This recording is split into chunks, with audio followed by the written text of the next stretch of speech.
이번 우리에게 주신 하나님의 말씀입니다. 로마서 5장 19절에서 21절 말씀으로 로마서 강의 그 39번째 시간 누려야 할 넘치는 은혜라는 주제로 함께 말씀의 은혜를 받겠습니다. 화중지병이라는 단어가 있습니다. 한자의 뜻에 따라 풀이를 해보면 그림 가운데 노인병, 곧 떡을 말합니다. 그래서 보통 이 단어를 자기가 원하는 것을 눈앞에 두고서는 어찌할 수 없는 상태라고 해서 우리는 보통 그림의 떡이라고 부릅니다. 이와 반대되는 뜻의 표현으로는 밥상을 차려줘도 못 먹는다 라는 말이 있습니다. 말 그대로 숟가락만 들어서 떠먹으면 되는데 그것조차도 하지 않아서 기회를 놓치는 경우를 표현하는 말입니다. 목사인 저의 입장에서는 하나님께서 다 차려주신 구원의 복음, 은혜의 복음을 눈앞에 펼쳐 놓아도 복음을 모르고 그냥 지나는 수많은 사람이 그렇고, 또 교회는 다니지만 아직 복음을 알지 못해서 그냥 교회만 다니는 안타까운 성도들의 모습이 이 속담과 같습니다. 선물로 주시는 것이기에 받기만 하면 되는데 그것조차 하지 않습니다. 정말 밥상을 차려줘도 떠먹지를 않습니다. 그러면서 반찬이 마음에 안 든다고 말합니다. 자기 입맛에 맞는 반찬이 아니고 국도 밥도 마음에 안 든다고 말합니다. 한 번이라도 제대로 먹어봐야 그 참맛을 알 텐데 그것조차 안 합니다. 그리고는 맛없다, 마음에 안 든다, 내 스타일이 아니다 라고 말하는 이 안타까운 사람들을 향한 터질 듯한 답답한 마음을 바울이 잘 표현하고 있습니다. 여러분, 바울이 누구입니까? 가장 뛰어난 율법학자였고 유대인 중에 유대인, 바리새인 중에 바리새인이었습니다. 구원의 은총을 알지 못했을 때는 예수 그리스도를 따르는 성도들이 도무지 이해가 되지 않았습니다. 오히려 여호와 하나님을 거부하는 죄인이라고 여겨 죽이는데 힘써 앞장섰던 사람입니다. 그에게 어떤 일이 일어납니까? 그럼 바울이 다메섹으로 가는 길에 빛과 음성으로 임하신 예수님을 만나고 180도 바뀐 인생이 되었습니다. 어떻게 이런 일이 일어납니까? 그가 복음을 맛보았기 때문입니다. 그랬더니 과거 자신이 자랑거리로 삼았던 모든 것을 배설물로 여기며 아예 거들떠보지도 않습니다. 오늘 말씀 가운데 우리 모두가 바울과 같이 은혜의 복음이신 예수 그리스도를 만나게 되어 그 복음의 참맛을 경험하는 풍성한 은혜가 흘러 넘치기를 축복합니다. 바울은 로마 성도들에게 첫사람 아담과 둘째 아담으로 오신 예수 그리스도를 대조해서 설명하며 우리에게 임한 은혜의 복음을 설명해 주고 있습니다. 첫사람은 불순종하여 죽음을 전 인류에게 가져왔고, 둘째 아담이신 예수 그리스도는 순종함으로 택한 모든 백성에게 영생을 가져왔다라고 말합니다. 이 진리를 믿을 때 죄인이며 사망의 권세 잡고 죄의 권세자로 왕 노릇하는 마귀의 종에서 자유함을 얻어 의의 사람, 하나님의 자녀가 되는 놀라운 은총이 복음이라고 알려주고 있습니다. 바울은 우리에게 주신 본문의 말씀을 통해서 이런 일이 어떻게 일어나게 되었는지 자세하게 설명해 주고 있습니다. 본문 19절의 말씀입니다. 다 같이. 한 사람이 순종하지 아니함으로 많은 사람이 죄인 된 것 같이 한 사람이 순종하심으로 많은 사람이 의인이 되리라. 아멘. 바울은 먼저 아담의 삶을 알려줍니다. 한 사람이 순종하지 아니함으로 많은 사람이 죄인이 되었다. 첫 사람인 아담이 순종하지 아니하였다라고 말합니다. 그 결과가 무엇입니까? 많은 사람이 죄인이 되었다라고 이야기합니다. 여기서 우리가 주위에서 살펴보아야 할 단어 하나가 있습니다. 바로 순종하지 아니함입니다. 여러분, 순종하지 않았다는 것은 아담이 순종해야 할 대상이 분명히 있었다라는 것을 우리에게 알려주고 그 대상과 그 대상의 명령을 고의로 거부했다라는 것을 알려줍니다. 아담은 하나님의 명령을 자신의 의지를 사용해서 순종하지 않기로 결정했다라는 것을 바울은 알려주고 있는 것입니다. 이것이 우리가 불순종할 때의 우리의 마음의 실체입니다. 하나님의 말씀과 하나님을 거부하고자 하고 내가 주인으로서 내 삶을 설계하고 이끌어가기를 원하는 마음이 바로 불순종의 실체라는 것입니다. 하나님의 말씀에 순종하면 불이익이 찾아오고 사회적으로 모절이나 어리석고 미련한 인생처럼 따돌림 당할까 하며 불안해하는 마음이 불순종으로 이어지게 된다라는 것입니다. 그러나 하나님은 우리에게 늘 최상의 것을 준비해 두고 있음을 믿으시기 바랍니다. 그래야 우리의 귀에 속삭이며 하나님을 의심하게 만들고 말씀을 불신하게 만드는 마귀의 음성을 깨트려 버릴 수 있습니다. 히브리서 11장 40절의 말씀입니다. 이는 하나님이 우리를 위하여 더 좋은 것을 예비하셨은즉 우리가 아니면 그들로 온전함을 이루지 못하게 하려 하심이라. 아멘. 믿음장을 기록하는 히브리서 기자는 하나님을 어떻게 표현하고 있습니까? 우리를 위하여 더 좋은 것을 예비하시는 분으로 표현합니다. 숫자로 표현해 보면 하나님은 내가 기대하는 것보다 언제나 플러스가 되신다라는 것을 말씀하시는 것입니다. 내가 기대하는 것보다 플러스를 한 그것을 내게 주시기를 원하시는 하나님이시기에 더 좋은 것을 주시는 이 하나님을 신뢰하면 우리는 더 이상 순종과 불순종 사이에서 방황하지 않을 수 있습니다. 이것이 바로 믿음의 비결입니다. 여러분, 이 믿음을 가지면 우리는 하나님을 참으로 신뢰하며 순종하기를 주저하지 않고 기쁘게 하나님의 뜻과 하나님의 방법을, 하나님의 말씀을, 하나님을 선택할 수 있음을 믿으시기 바랍니다. 또한 우리가 이렇게 살아야 할 다른 이유도 있습니다. 이어지는 말씀을 보십시오. 한 사람이 순종하심으로 많은 사람이 의인이 되리라. 아멘.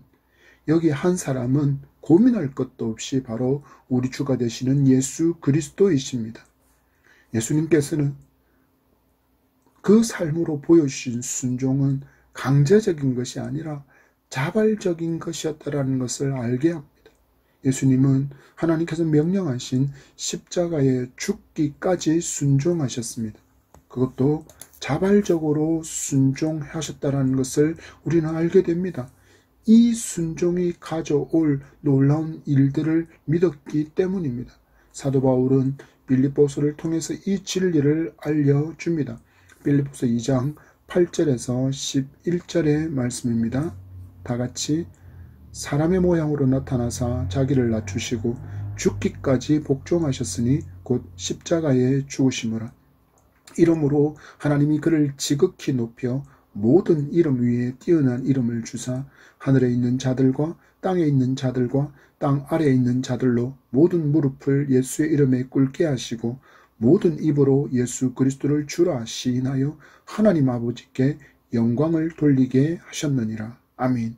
그렇다면 이 순종은 예수님에게만 해당하는 것일까요? 아닙니다. 예수님은 모든 삶, 예수님께서 이 땅에 살면서 보여주신 모든 삶은 전 세대를 살아가는 성도들에게 모범으로 보여주신 것이기 때문입니다. 요한복음 13장 15절의 말씀입니다. 내가 너희에게 행한 것 같이 너희도 행하게 하려 하여 본을 보였노라. 아멘. 1차적으로는 지금 발을 씻겨주신 제자들을 향한 말씀이지만 확대하면 예수님을 따르는 모든 성도에게 주신 말씀이 바로 이 말씀입니다. 예수님의 수제자 베드로의 가르침 또한 주목해 보겠습니다. 베드로전서 2장 21절과 20절과 21절의 말씀입니다. 다 같이 죄가 있어 매를 맞고 참으면 무슨 칭찬이 있으리요. 그러나 선을 행함으로 고난을 받고 참으면 이는 하나님 앞에 아름다우니라. 이를 위하여 너희가 부르심을 받았으니 그리스도도 너희를 위하여 고난을 받으사 너희에게 본을 끼쳐 그 자취를 따라오게 하려 하셨느니라. 아멘. 베드로가 뭐라고 이야기합니까? 십자가의 고난을 우리에게 모범으로 보여주셔서 주님의 발자취를 따라가는 삶을 살기를 주님께서 원하신다라는 것을 알려주고 있습니다. 그래서 성도의 삶은 억지가 아니라 자발적으로 받은 은혜에 감사하며 순종하는 것입니다. 순종은 감사가 그 동기여야 하고 기쁨으로 힘껏 행하는 것입니다. 왜 감사가 순종의 동기가 됩니까?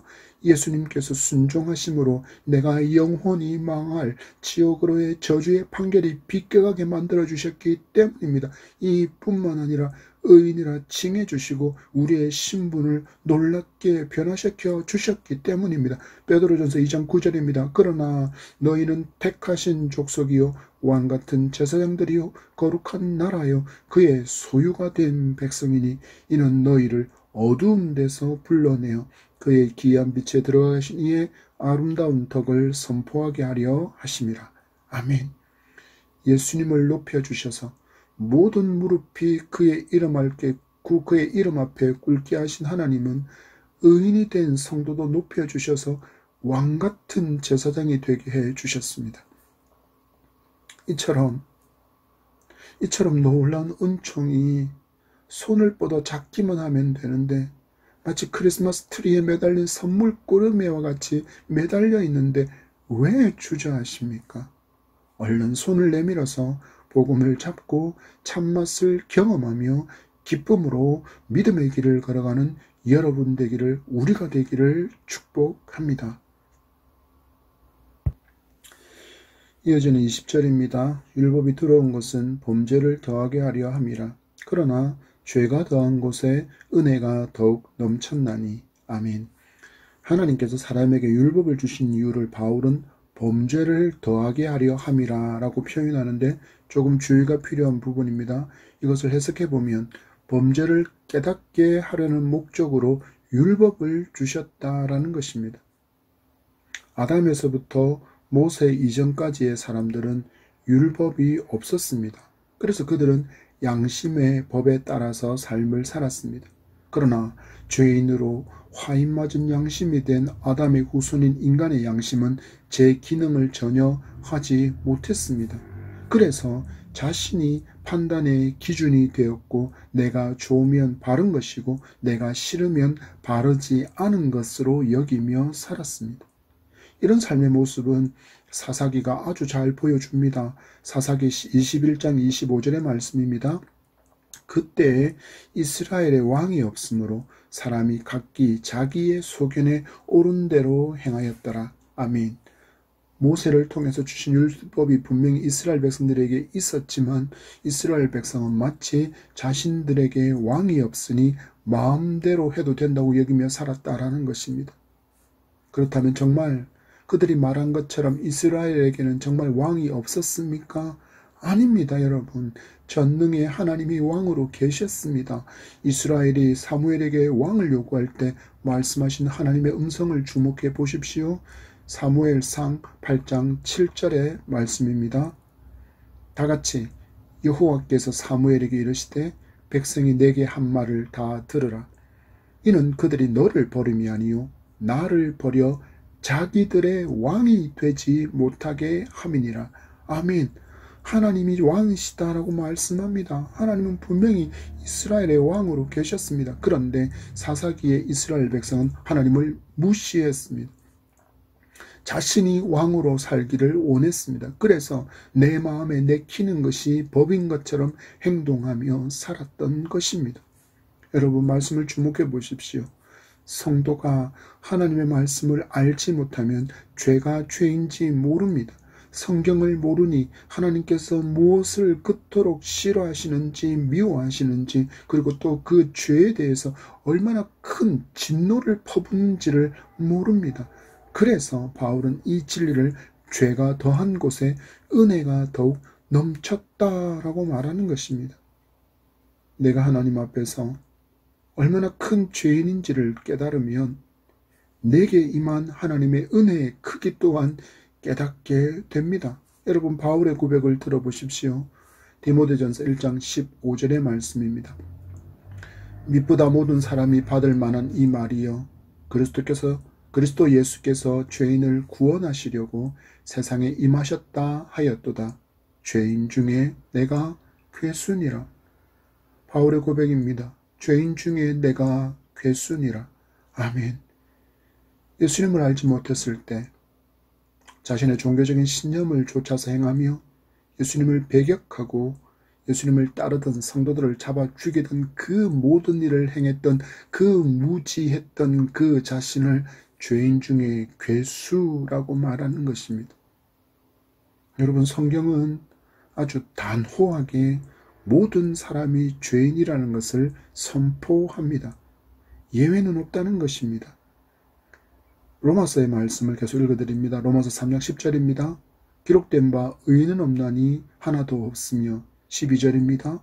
다 치우쳐 함께 무익하게 되고 선을 행하는 자가 없나니 하나도 없도다. 23절입니다. 모든 사람이 죄를 범하였음에 하나님의 영광에 이르지 못하더니. 아멘. 하나님이 보시기에 의롭다고 판결할 어떤 사람도 없으며 선을 행하는 자는 하나도 없다고 말하며 모든 사람이 죄를 범하였다. 모든 사람이 죄인이라고 이야기합니다. 한마디로 아무런 소망도 없이 비참하게 지옥의 판결이 집행되기만을 기다리던 사형수와 같은 삶이 모든 인간의 실상이었다라는 것입니다. 이 진리를 율법이 어떻게 한다고 말씀합니까? 이 진리를 율법이 깨닫게 만들어 준다라는 것입니다. 하나님의 말씀이 깨닫게 해준다는 것입니다. 그래서 죄가 더한 곳에 은혜가 넘친다고 바울은 말하는 것입니다. 하나님의 말씀을 알면 성도는 내가 받은 구원의 은총이 얼마나 위대한 것인지를 알 수 있습니다. 여러분, 상상해 보십시오.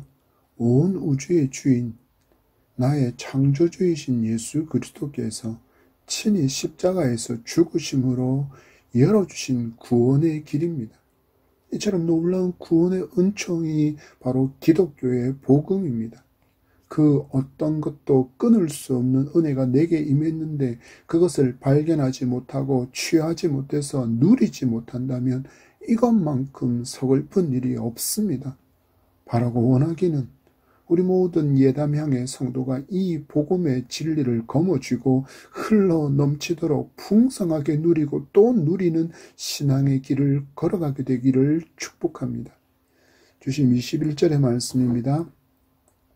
이는 죄가 사망 안에서 왕노릇한 것 같이 은혜도 또한 의로 말미암아 왕노릇하여 우리 주 예수 그리스도로 말미암아 영생에 이르게 하려 함이라. 아멘.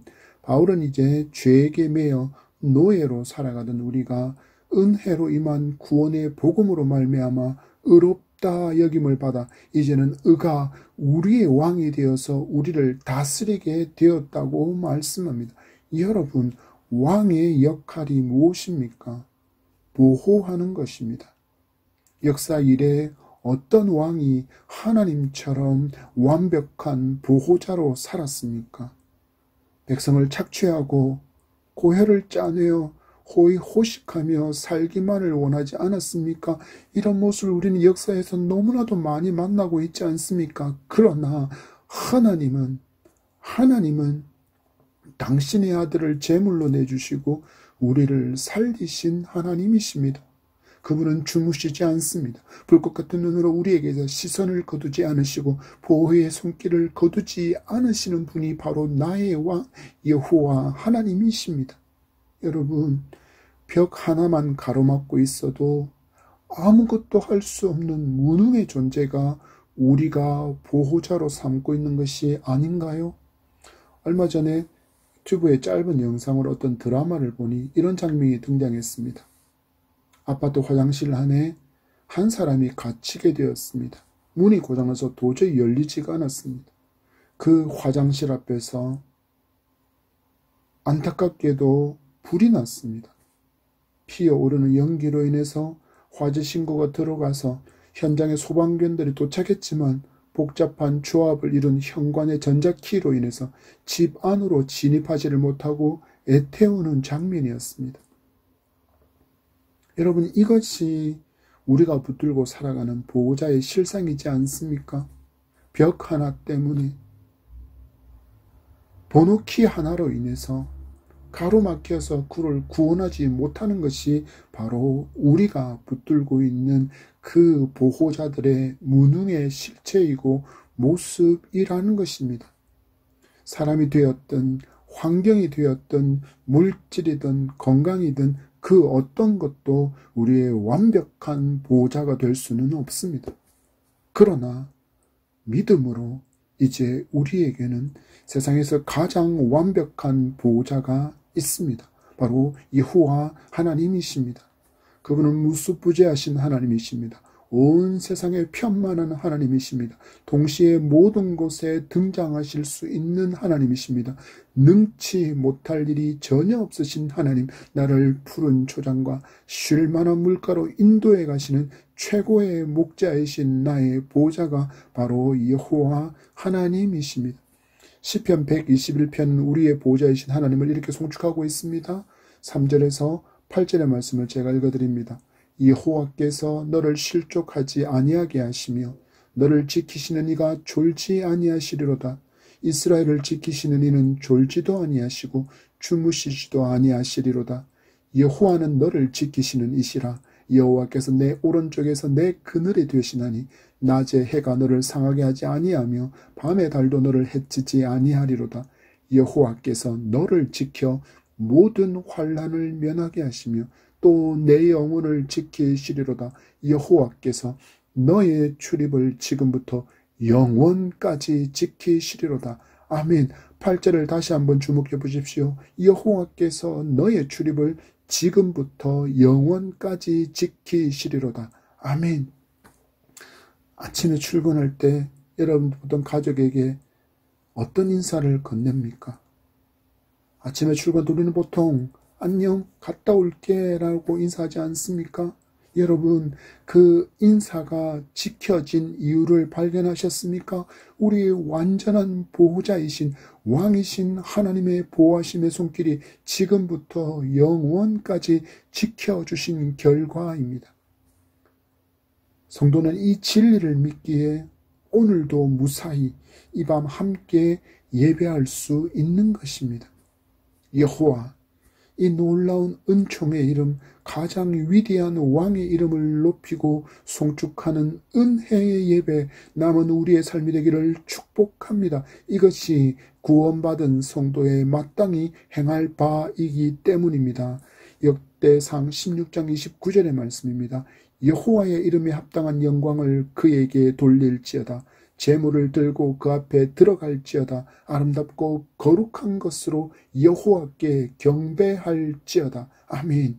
하나님은 오늘뿐만 아니라 영원까지 지켜주시는 하나님이십니다. 그래서 우리를 영생에 이르는 길까지도 보호해 주시고 그 너머 천국에서 영원토록 우리의 왕으로 우리를 지키시고 보호하십니다. 이건 미래의 일이 아니라 지금 우리에게 일어나고 있는 놀라운 은총임을 기억하시고 감사하는 이 밤이 이 예배가 되기를 축복합니다. 말씀을 맺습니다. 하나님은 우리에게 넘치는 은혜를 부어주셨습니다. 그런데 너무 많은 사람이 이 넘치는 은혜를 제대로 누리지 못하며 살아갑니다. 늘 삶의 문제에 짓눌려서 신음하고 허덕이며 고통당하며 살아갑니다. 우리 이제는 제대로 우리에게 임한 구원의 복음이 넘치는 은혜임을 경험하고 누리며 기쁨의 생활을 해봅시다. 감옥에 갇혀있는 죄인의 신부님에도 자유의 몸으로 살아가는 빌립보 성도에게 끊임없이 기쁨을 노래했던 바울처럼 우리도 그렇게 살아갑시다. 이를 위해서 우리는 내가 죄인이라는 것을 분명히 알아야 합니다.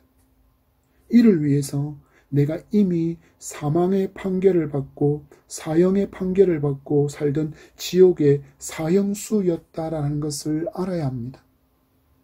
이처럼 죄의 노예로 신음하며 탄식하며 살고 있던 나를 여전히 제 잘난 맛에 왕인 듯이 살던 그런 교만한 나를 예수 그리스도께서 둘째 아담으로 오셔서 십자가에서 죽으시고 건져내 주셔서 의의 통치를 받는 하나님의 자녀가 되게 하셨습니다.